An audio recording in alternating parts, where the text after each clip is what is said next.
गोड़ लागै छी सब गोटे के। आइ हम एकटा भगवती गीत अहाँ सबके सुनाबै छी। आइसँ दुर्गा पूजा शुरू भऽ गेल। जे ओ गीतके रचना केने छथिन आदरणीय अशोक मिश्र, जे हमर भाईजी छथि। तऽ अहाँ सबके सुनाबै छी, सुनू। जेहन लागत आशीर्वाद जरूर देब अपन। कनि सुनियौ हे मैया हमर करुणा, कनि सुनियौ हे मैया हमर करुणा।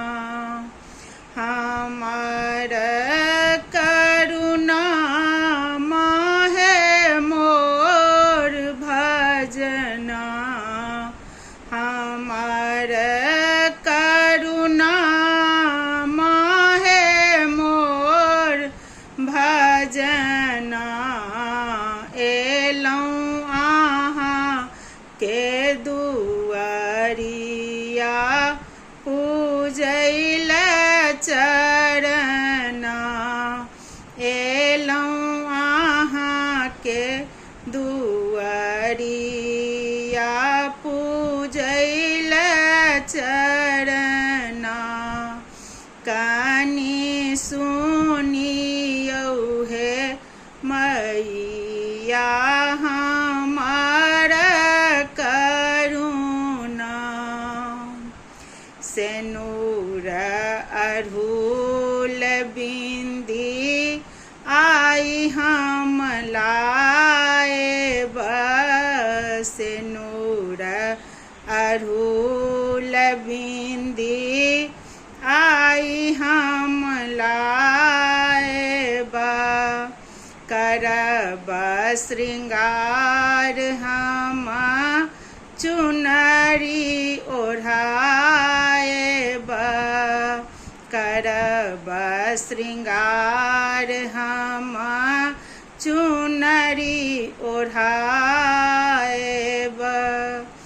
अहाँ के द्वार हम देव धरना, माहे दियौ नजरिया भरी नैना। कनि सुनियौ हे मैया हमर करुणा, हमर करुणा माहे मोर भजना, हमर करुणा हे माहे मोर भजना। कनि सुनियौ हे मैया हमर करुणा। चहुदिस सब लेल अहाँ छी मदानी, चहुदिस सब लेल अहाँ छी मदानी।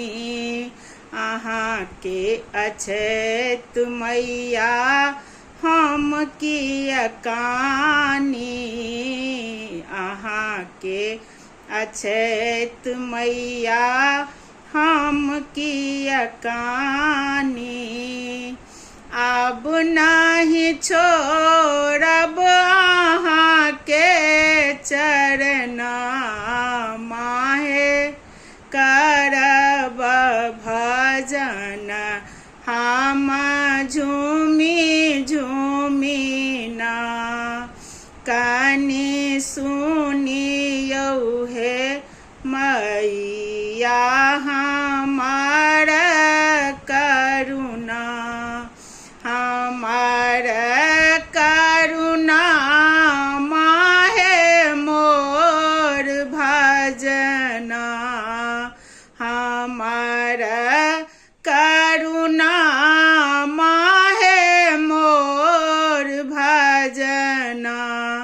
कानी सुनियौ है मैया हमारा करुणा।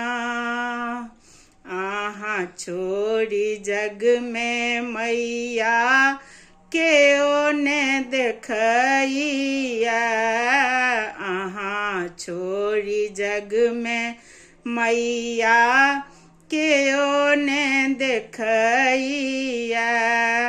आही छी आधार मोरा आही छी खेबैया। आही छी आधार मोरा आही छी खेबैया। लिया है मैया अपन शरणा। माहे अशोक रमल अछि दीन नारायण। कानी सुनियौ है मैया हमार करुणा। हमार करुणा माहे मोर भजना। कानी सुनियौ है मैया हमार करुणा।